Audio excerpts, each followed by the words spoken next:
The next exhibit, I'm afraid, is the Cayman Islands again. Yeah. But it ain't like any other display you've ever seen.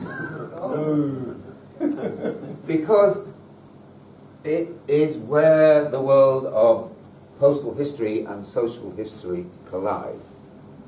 And it consists of two separate correspondences, one going out from the Cayman Islands and one coming into the Cayman Islands.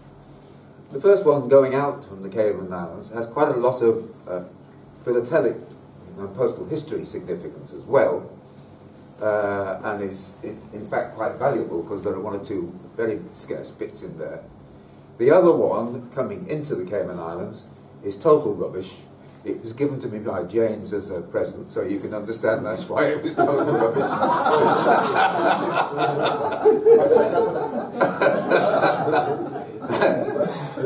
And I ought to be, I am actually extremely grateful for James giving it to me, because he knows I'm interested in that kind of thing. But it is very ordinary in philatelic.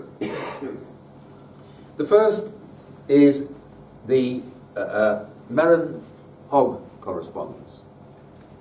Theo Hogg was a Northern Irish Methodist missionary or minister, I'm not quite sure which, who was posted to the Cayman Islands in about 1936-37. Whilst he was there, he became romantically involved with a lady called Vita Merron. She was the daughter of the owner of the biggest, he was the biggest merchant in the Cayman Islands at the time. When I lived in the Cayman Islands, Vita was still alive.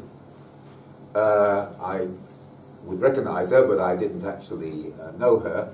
But her father's business by then looked very sad indeed compared to the Kirks of this world who have taken over the commercial life of the Cayman Islands. There are, I own about 24 covers.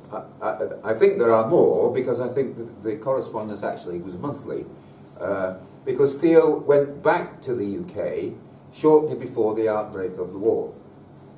I'm not sure whether he couldn't get back to the Cayman Islands because of wartime restrictions, but in any event, he stayed in Northern Ireland throughout the war, and the correspondence is between Vita in the Cayman Islands and Theo in Northern Ireland. And most of the letters do not have the correspondence in. One of them does. And it's sad, really, because it's a Dear John letter. And it's Vita writing to Theo saying, "Look, you've hurt me a great deal because you've asked me to come over to Northern Ireland." This was just after the war. And what she was upset about was he hadn't asked her to marry her to go. And as she puts it in the letter, "I know what this is about. You've asked your parents to run the rule over me." And she says, "I'm awfully sorry, but I think it's better that we end this correspondence now." Oh, I guess. Now, philatelically, it's very interesting because in the Cayman archives there are virtually almost no information, because many of the post office archives were burnt down, about airmail rates during the war and immediately after the war.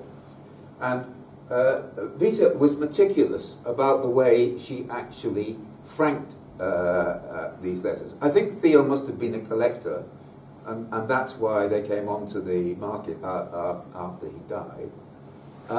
And she has franked them in all kinds of ingenious ways, but she makes up the going rate. And so we can actually detect what some of the airmail rates were during the war, which is normally quite difficult at the Cayman Islands, because frequently mail is either underfranked or overfranked. One of the interesting bits is that, where are we here? 1941, letters are franked with war stamps. And it's quite clear to me that the post office ran out of George VI adhesives at that time. Another interesting thing is that she illustrates the flown all the way rate from the West Indies to the UK during the war, which is one of the rates that I actually discovered in the Cayman archives when I was there, which was 2 and 2.5 halfpenny a half ounce, and it was franked that way on the understanding that it would be flown if there was room, but otherwise it would go by surface mail. And there are 3 or 4 covers in there where you can see that one of them was flown and the other ones definitely were not flown, and they were sent surface mail. There's also a multiple of that, which I originally misinterpreted, not really being an airmail expert, but I'd forgotten that, of course, the way airmail rates were constructed at the time, they were constructed of a surface rate which progressed in ounces and an airmail rate which progressed in half ounces. So I was looking for an exact multiple of the 2 and 2.5 rate, and it's not. The real rate is 4 and 5 halfpenny, and there's a couple of examples there. That's the first of these. The second one is the Buller-Johnson correspondence. And Buller was a 19-year-old pupil teacher in Cayman High School at the time, and this is the way, in many West Indies countries, this is where they provided their teachers. They were not necessarily trained before going to teacher training college. They were pupil teachers teaching in the school at which they'd been a pupil. And the interesting thing about Buller, apart from the fact that you actually read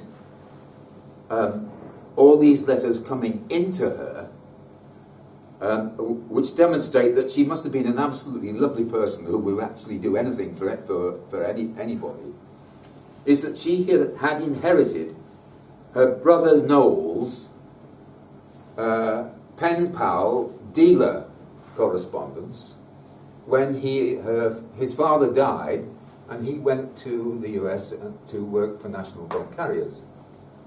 And so she is basically, the correspondence is from all these sort of elderly uncles writing to Buller and thanking her for the modern stamps that she is providing with her. And there's one letter there which actually lays out the terms of her business, which is a 10% premium to a new prospective customer. There's also a letter there in which included is not the incoming letter, but the outgoing letter. So she must have put the incoming letter and sent it back to the originator by mistake. The other interesting thing about it is that her brother Noel, in due course, became Postmaster General, and her brother Sir Vassal, who was the eldest brother, is the man who is got his knighthood and is credited with basically almost single-handedly dragging the Cayman Islands out of its penury in the late 30s into the kind of advanced financial economy that exists today. What Buller would have thought if she went back to the Cayman Islands today, because she got married in 1966 and emigrated to the United States, I don't know. I don't know whether she would have gasped in awe or cried. So there you are.